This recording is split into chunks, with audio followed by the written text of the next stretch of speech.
제가 젊었을 때 어느 회사에 입사를 했는데요. 그 회사에 외부 강사님을 모셨어요. 외부 강사님을 모셨는데 그 외부 강사님이 안병욱 교수님이라고 아주 훌륭하신 분이에요. 돌아가신 분이지만. 그분이 강의를 하는데 정말 감동받았어요. 그런데 그때 그분이 그러더라고요. 인간은 마음씨, 솜씨, 말씨가 중요하다. 그 중에서 첫 번째가 마음씨다. 난 진짜 그런 줄 알았어요. 정말 그런 줄 알았어요. 나는 그래서 마음씨 좋은 여자 만나려고 애를 쓰다가 장가 늦게 갔어요. 알 수가 있어야지 마음씨를. 놀랍게도 지가 다 마음씨가 좋다는데 알 수가 없어. 그런데 여러분 저는요. 제 아내하고 만나서 살면서 느낀 게요. 세상에서 제일 중요한 3씨 중에서 하나는 첫째가 말씨다. 말씨다. 여러분 말씨예요. 말이 고와야 됩니다. 인정하십니까?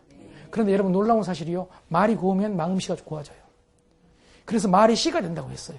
이게 여러분 뇌과학적으로 밝혀진 게 21세기 과학이란 말이에요. 뇌과학적으로 우리 뇌는요. 제가 뇌를 한번 잠시 시간이 없지만 한번 그려볼게요. 뇌를 그릴 테니까 뇌가 뇌 같은지 한번 봐주세요. 뇌 같습니까? 지금 대답하신 분은 학습효과가 있다는 얘기예요. 여기 특히 앞에 계신 분들은 대답 안 해도 된다고 했는데 했어요. 왜 했을까요? 본능적으로 위기의식을 느끼고 있어요. 뒤에 계신 분들은 대답 안 하면 위험하다고 했음에도 불구하고 안 하는 이유는 인간은 당해봐야? 교육 중에서 가장 중요한 교육이 당해보는 거예요. 당해보는 것 중에서도 가장 여러분 핵심이 되는 가장 엄청난 효과를 내는 교육이 뭐냐면 여러분 난관이에요. 난관. 역경이에요. 그래서 역경은 최고의 스승이라고 하지 않습니까? 여러분 역경이 교육이에요. 역경을 역경으로 생각해버리면 의미가 없어요. 인생에서. 그러나 역경을 교육이라고 생각하면 그 사람은 성공할 가능성이 높아진다. 이런 얘기입니다. 이 세상의 모든 이게 이제 국가적인 것이든 조직적인 것이든 개인적인 것이든 이 세상의 모든 위대한 성취의 절반은 죽을지도 모르는 절박감 속에 나왔다고 주장하는 사람이 있어요. 역사학자 토인비입니다. 토인비가 그랬어요. 죽을지도 모르는 절박감 속에서 나온 거예요. 뭐가요? 성취가요. 이렇게 중요한 게 절박감이고 역경이에요. 최고의 스승 아니겠습니까? 자, 쉬기 전에 잠시 요거 얘기하고 넘어가겠습니다. 이건 뇌 같아요? 예. 자, 제가 뇌를 그냥 두 단계로만 한번 그려볼게요. 뇌 속에 또 뇌가 다른 뇌가 있어요. 이걸 그냥 오늘 우리가 대화를 쉽게 하기 위해서 뭐 어렵게 파충류뇌, 포유류뇌, 인간의 뇌 이러는데 이거 따지지 말고 그냥 이 안에 있는 이 뇌를 그냥 동물뇌라고 불러보고요. 그냥 한번 우리 그렇게 불러보자고요. 예, 정확한 명칭 아닙니다. 그리고 밖에 있는 이걸 인간의 뇌라고 해봅시다. 그럼 우리는 인간의 뇌와 동물뇌를 같이 가지고 있어요. 동의하십니까? 자, 그런데 이 동물뇌의 특징이 인간의 뇌보다 외부에서 오는 정보를 5배 빨리 받아들여요. 동물뇌가. 두 번째는요, 동물뇌의 특징이 인간의 뇌보다 힘이 5배가 세요. 5배 빨리 받아들이고 5배가 세니까 얼마나 무서운 놈입니까? 그러니까 여러분, 주로 우리는 동물적인 행동을 많이 하거든요. 자, 생각해보세요. 배고플 때 밥을 천천히 먹어야 되는 거 알아요, 몰라요? 알아요. 그런데 여러분, 동물이 세요, 동물이. 아니, 왜 내가 잘못 말했나요? 그래서 여러분, 우리는 금방 밥 앞에서 또는 음식 앞에서 파충류가 돼버려요, 파충류. 파충류 돼버립니다. 나는 여러분, 뷔페 음식점 갈 때 있잖아요. 특히 이제 결혼식장 같은 데는 한 10만 원 정도 내고 가야 되니까 우리 원가 의식도 있고 하니까 많이 먹잖아요. 그래서 나는 갈 때마다 나 마음속으로 다짐해요. 진짜 오늘 적게 먹자. 나 촌스럽게 돈 따지지 말고 진짜 적게 먹자. 이렇게 갑니다. 이게 바로 뭐냐면 인간이에요, 인간. 인간은 뭘 하느냐? 인간은 여러분 계획을 세워요, 계획. 목표를 세워요. 여러분 반드시 목표를 세우고 계획을 세워야 돼. 여러분 뇌 중에서 전두엽이 있는데 전두엽 속에 전전두엽이요. 목표를 세우고 목표를 실행하는 기획센터를 가지고 있어요. 그러니까 여러분이 목표가 없으면 전전두엽이 작동을 안 해요. 그래서 여러분이 회사를 다니시면서 나는 소득을 얼마를 목표로 해야 되겠다. 나는 몇 명의 조직원을 만들고 이 조직원들의 평균 소득을 어느 정도로 끌어올려야 되겠다. 이런 목표를 가지고 있으면 전전두엽의 기획센터가 불이 켜져요. 이걸 다른 말로 표현하면 뇌세포가 살아난다 이런 얘기예요. 여러분 뇌가 건강해져요.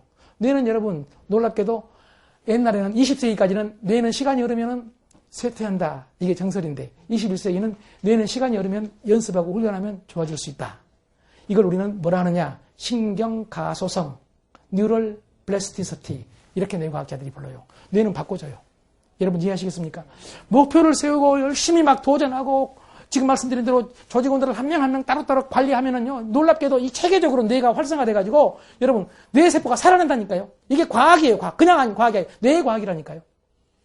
자, 그런데 이 동물뇌, 여기 이제 감정과 연관이 있고, 인간뇌가 이성과 연관이 있는데, 이 감정뇌인 이 동물뇌는요, 두 가지 특징이 있는데 첫째가 게을러요. 놔두면 게을러요. 인간이 끊임없이 관리해야 돼요. 그런데 인간이 관리하기가 쉬워요, 어려워요? 왜요? 이놈의 힘이 세니까. 그래서 외부에서 관리가 필요해요. 이게 조직 관리예요. 동의하십니까? 다시 말합니다. 자기 스스로 관리하는 게 자기 관리예요. 인정하시죠? 자기 스스로 관리하는 게 자기 관리. 자기 관리는 뭐냐? 자기의 이성이, 자기의 동물인, 자기의 감정을 여러분 어떻게 설득하는 거예요. 설득. 그런데 이게 어려운 이유가 요놈이 힘이 5배 세기 때문에 지 마음대로, 지 멋대로 한다는 얘기예요. 그래서 놔두면 안 된다는 얘기예요. 그래서 여러분 자기 스스로가 관리가 안 되기 때문에 많은 사람들은 외부에서 관리를 원하고 외부에서 관리를 받게 되는데 이게 조직관리다 이런 얘기입니다. 여러분 이해하시겠습니까? 뇌과학으로 본다면 이게 조직관리. 그래서 관리가 필요하다는 얘기예요. 자, 그런데 이 동물뇌, 힘이 센 동물뇌가 지금 말씀드린 대로 무식하고요. 무식하고 게을러요. 무식하고 게으르다.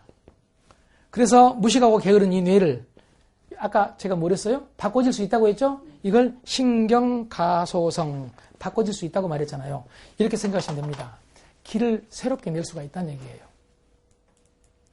여러분, 우리 뇌에는요, 잘 아시겠지만 1000억 개의 뇌세포가 있어요. 그런데 그 뇌세포가 연결된 스냅스가 100조 개가 넘어요. 뇌세포는 줄어요. 그런데 연결은 늘어요. 동의하시겠습니까? 연결은 는다. 새로운 길을 가면 연다는 얘기입니다. 여러분, 지금 길이 없는 곳에 내가 가면은 길이 바로 되는 건 아니잖아요? 근데 내가 가고, 너가 가고, 내가 한 번 가고, 10번 가고, 100번 가면 길이 만들어지지 않습니까? 마찬가지 내가 이걸 한 번 연습, 2번 연습, 3번 연습 계속 하면 내 뇌에 길이 만들어진다는 얘기입니다. 그런데 나쁜 거라면 나쁜 길이 만들어져요. 그래서 술만 먹으면 여러분 술 중독되잖아요. 이건 나쁜 길이에요. 도박하면 도박 중독, 나쁜 길이에요. 동의하십니까? 일 중독, 이건 좋은 길이 될 수도 있지 않습니까? 사랑 중독, 나쁜 의미만 아니면 좋은 길이 될 수도 있지 않겠습니까? 새로운 길을 만들어내야 된다. 자, 여기서 뇌가 무식하기 때문에, 뇌가 모르기 때문에 우리가 하는 말을 가지고도 뇌는, 특히 이 힘이 센 본능뇌는 진짜인지 가짜인지 구분을 못해요. 자, 제가 나오면서 혼자 말을 해보겠습니다. 혼잣말입니다. 집에서 나오면서 이렇게 말합니다. 아, 오늘 힘들어 죽겠네, 씨. 아, 나 못 해먹겠어. 이렇게 말을 하지 않습니까, 내가? 그러면 이 본능뇌는요, 진짜 힘든 줄 알아요. 그래가지고 모두 자체가 방어적으로 바꿔져요. 그리고 이 모두 자체가 힘드니까 어떻게 해야 돼요? 쉬어야지. 여러분, 힘드니까 쉬어야 되잖아요. 그래서 쉬게 돼요. 이게 인간이에요. 그런데 나오면서 내가 지금 진짜 힘들어. 그래도 말을 이렇게 합니다, 내가. 야, 할만하네. 오늘, 오늘 멋있게 한번 해보자. 이러면 내 뇌가요, 진짜 할만한 줄 알아요. 살아나요. 에너지가 살아나요. 여러분, 이 놀라운 사실을 아는 것이 대단히 중요해요. 그러니까 말이 씨가 된단 말이 뇌과학적으로 실현된 거예요. 여러분, 제가 여러분 앞에서 가짜로 한번 웃어보겠습니다. 가짜입니다, 가짜. 가짜입니다. 여러분, 나는 가짜인지 알아요. 내 이성이 알아요. 여러분도 가짜라고 말했기 때문에 가짜인지 알아요. 그런데 내 뇌 속에 있는 본능, 내 동물뇌는 이게 진짜인지 가짜인지 구분을 못하고 이렇게 웃자마자 건강에 좋은 엔돌핀을 뿜어요. 행복 호르몬인 세로토닌을 뿜어요. 이해하시겠습니까? 그래서 가짜 웃음도 효과가 있다는 것이 뇌과학적으로 증명된 거예요. 그럼 가짜로도 입을 열고 있어야 되겠습니까? 끝까지 버티고 있다 먼저 돌아가셔야 되겠습니까? 죽을 짓을 골라 하는 거예요, 죽을 짓을 여러분. 물론 저도 제대로 못하지만은요. 우리가 그냥 죽을 짓 하고 있는 그냥 무표정한 이 얼굴은요. 저를 포함해서 많은 사람들의 습관입니다. 길입니다. 길입니다. 괜히 쳐다보고 있으면 무서운 사람 한두 사람 아닙니다. 여러분 잘 아시겠지만 집에서 남편과 아내가 밥 먹다가 싸우는 경우 얼마나 많습니까? 밥 먹다 싸워. 왜 밥 먹다 싸워요? 마주보고 밥을 먹죠. 이게 아주 나쁜 포즈입니다. 여러분 마주보는 공간을 바꿔야 됩니다. 관리의 핵심은 마주보는 것이 아닙니다. 여러분 부부끼리 봅시다. 이렇게 마주보고 있어요. 이 마주보는 공간이 뇌과학적으로 어떤 공간인지 아십니까? 진화생물학적으로 긴장의 공간이고 적대적인 공간이에요. 그래서 마주볼 때는 반드시 웃어야 돼요. 마주볼 때는. 그런데 여러분 부부끼리 마주보고 웃기가 쉬워요? 어려워요? 어렵죠? 계속 웃기가? 그래서 어떻게 해야 돼요? 아예 식탁 배치를 바꿔야 돼요. 옆에 앉아야 돼요. 옆에. 부부는 절대로 마주보는 게 아니에요. 옛날 노래 중에 여러분 마주보는 눈길로 같이 있게 해달라고 애원했지만은 같이 있어집니까? 마주보다가 망한 놈들 한두 놈 아닙니다. 여러분 마주보면서도 흥하려면 지금 말한 대로 끊임없이 상대를 내 편 만들기 위해서 메시지를 전달해야 되거든요. 이거 진화생물학적으로 말하면 너무 오래 가니까 여기까지만 말하겠습니다. 그 대신 옆으로 가면 여기 내 편이에요. 이게 친밀의 공간이에요. 자, 마주보는 공간은 무슨 공간이다? 적대적인 공간. 옆으로 가면은 친밀의 공간. 뒤에 있는 공간은 공포의 공간이에요. 그래서 서비스 업종에서는요, 손님 뒤에서 얼쩡거리지 말라고 하거든요. 여러분이 어떤 물건을 예를 들어서 의류라든지 이걸 좀 보러 그 진열대에 들어갔는데 뒤에서 자꾸 따라다니면 불편해요, 편하네요? 불편하잖아요. 여러분, 뒤에 있는 공간은 공포의 공간이에요. 이건 수십만 년간 우리가 수렵 어로 생활할 때, 토끼 잡으러 가고, 여러분 채집 생활할 때, 내가 밖에 토끼 잡으러 가는데 뒤에서 소리가 나면 얼마나 무섭겠어요. 저놈이 토끼 아니면 호랑이인데. 그래서 적극적이고 긍정적인 사람은 저게 호랑이인 줄 알고 딱 쳐다봤는데, 저기 토끼인 줄 알고 쳐다봤는데 호랑이다. 그럼 그놈은 죽었어요. 그래서 여러분 생존한 사람은 누구냐면 뒤에서 소리만 나면은 36개 도망갔던 사람, 비겁자가 생존했어요. 우리는 그 비겁자의 자손이에요. 그러니까 우리는 뒤에서 소리 나면 두려운 거예요. 별것도 아닌지 뻔히 알면서도. 지금 세상이 바꿔졌으니까 여러분 뒤에서 소리 난 게 나를 잡아먹겠습니까? 아닙니다. 그래서 나는 남자들한테는 제발 여자 뒤에서 얼쩡거리지 말라고요. 여자가 요리하고 있는데 집에 들어가가지고 여보 오늘 몇 시에 밥 먹냐고 얼쩡거리다가 얻어 터지는 게 한두 놈입니까? 어떻게 해야 돼요? 옆에 가서 여보 얘가 양파 깔까? 아니면은 이게 힘들면은 그냥 어떻게 하면 돼요? 안 보이는 대로 가면 됩니다. 안 보이는 대로. 그냥 뒤에서 얼쩡거리면서 밥은 몇 시에 먹냐고. 물론 여러분이 여자가 항상 화가 나는 건 아닙니다. 아까 말한 대로 마음이 넓어질 때는요. 남자가 오늘 밤 몇 시에 먹냐고 하는 순간부터 미안해요. 여보 미안해. 나 자기 늦게 올 줄 알았는데 이런 훌륭한 여자들 우리 집에도 있어요. 그런데 마음이 좁아지면은 지금 말한 대로 밤 몇 시에 먹냐고 하는 순간 여자 입에서 놀라운 얘기가 튀어나옵니다. 야, 식당이냐? 식당? 당신 내가 식당 아줌마로 보여? 요리 좀 해라, 요리 좀. 여러분, 내 아내한테 나는 설거지까지 해가지고 귀여움을 받았던 사람인데 누구 때문이냐? 그 한 사람 때문에 나는 요즘 요리 때문에 욕을 먹고 있어요. 설거지만 해도 될 뻔했는데 백종원! 여러분, 훌륭한 사람입니다. 그런데 그 사람 때문에 우리 중년 남자들이 얼마나 욕을 먹는 줄 아십니까? 제 아내가 백종원 보라고. 나는 여러분 마음속으로 이렇게 외칩니다. 그럼 너는 소유진이냐? 너는 소유진이야? 이 말을 해야 되겠습니까? 안 해야 되겠습니까? 이 말을 하는 순간 내 인생 끝나잖아요. 그걸 꾹 참고 마음속으로 외칩니다. 그럼 너는 소유진이냐고. 네가 소유진 되면 나도 백종원 되겠다고. 이 논리적으로 말하면 망하니까 그냥 참고 있죠. 자, 여기서 우리 배웁시다. 우선 조직관리 배웁시다. 여러분 조직원들은요. 처음에 이렇게 마주보고 관리하셔야 됩니다. 그리고 이 마주볼 때는요. 메시지를 전달하면 안 됩니다. 그냥 관계입니다. 요즘 얘는 공부 잘한다고 알고 있으면 그냥 한번 하면 됩니다. 공부도 잘하고 좋겠다 이러면 됩니다. 이걸 가지고 공부 잘한다는데 어느 학교 갔어? 아주 위험한 짓입니다. 아니 학교를 잘 갔으면 좋아. 원하는 학교를 갔으면. 여러분 원하는 학교를 못 갔을 때 어쩌라는 얘기입니까 지금? 그래서 정보가 중요해요. 요즘 빅데이터 하잖아요. 빅데이터보다 더 중요한 게 조직관리에 필요한 게 스몰 데이터예요. 여러분은 스몰 데이터 관리자예요. 스몰 데이터는 나밖에 알 수 없는 거예요. 여러분 카드 회사에서 은행에서 여러분 회사에서 알 수 있는 게 아니라 여러분만이 알 수 있는 여러분의 정보요.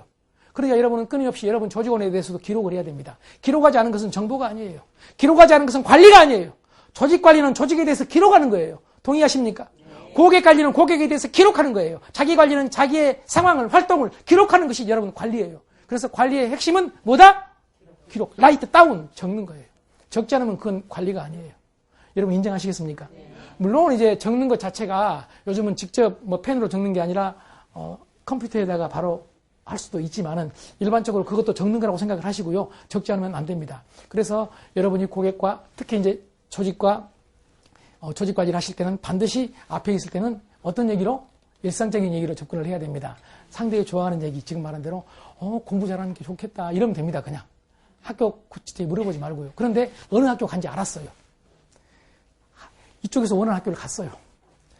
그때 그냥 공부 잘하니까 좋겠다. 좋은 학교 갔지? 그러고 넘어가면 되겠습니까? 안 되겠습니까? 그러면 열받아요. 그때는 물어봐야 돼요. 어느 학교 갔어요? 물어봐야 돼. 그럼 저쪽에서 이렇게 말할 수 있어요. 그냥 갔어요. 그럼 그냥 갔구나. 이러면 되겠습니까? 뻔히 좋은 학교 갔다는 걸 알잖아. 이때는 열을 내서라도 물어봐야 돼요. 어느 학교 갔냐고요? 어느 학교? 그냥 갔어요. 요즘 대학 못 간 사람이 어디 있어요? 그래도 어느 대학 갔냐고요? 이렇게 화를 내도 좋아요. 화를 내도.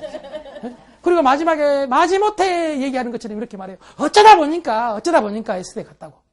여러분 S대 나온다고 성공한 거 아닙니다. 세상이 바꿔졌습니다. 그럼에도 불구하고 그런 생각을 할 수 있으니까 하는 말이에요. 어쩌다 보니까 S대 갔다고. 이렇게 말하면서 상대가 여러분 조직원이 어떤 생각을 하느냐. 이건 고객일 수도 있습니다. 이런 생각을 해요. 내가 수석 매니저님이 물어볼 때 대답 안 했잖아요. 나 쿨한 사람인데 내가 내 아들이 S대 갔다고 내가 자랑하겠어요? 안 해요, 안 해. 그런데 왜 자꾸 물어봐요? 내가 할 수 없이 대답한 거 알아요, 몰라요? 마음속으로 이런 생각이 들어. 그러면서 물어본 수제가 이뻐, 미워? 이뻐 보여. 이뻐 보여. 그럼 수석 매니저는 이걸 물어볼 때 조용히 잠깐 이리 와보라고. 아무도 없는 곳에서 물어봐야 되겠어요. 사람 있는 곳에서 물어봐야겠어요. 여러분, 이 기술을 빅데이터가 할 수 있어요? 여러분만 할 수 있는 거예요. 이게 하이터치라니까요. 이게 하이터치예요. 여러분, 이 놀라운 기술은 로봇이 대체할 수 없고 AI가 대체할 수 없는 기술이란 말이에요. 여러분, 인정할 수 있습니까? 자, 이제 말씀을 드리다 보니까 좀 말이 많아졌는데요. 지금 시간이 좀 많이 지난 것 같아서. 네? 안 지났어요. 3시 22분이에요. 그래서 한 4시 22분, 한 8분만 쉬는 걸로 하겠습니다. 제가 괜히 열정적으로 강의하고 나서 쉬는 시간 없다고 욕먹는 일은 없어야 되지 않겠어요? 네, 8분 쉬겠습니다.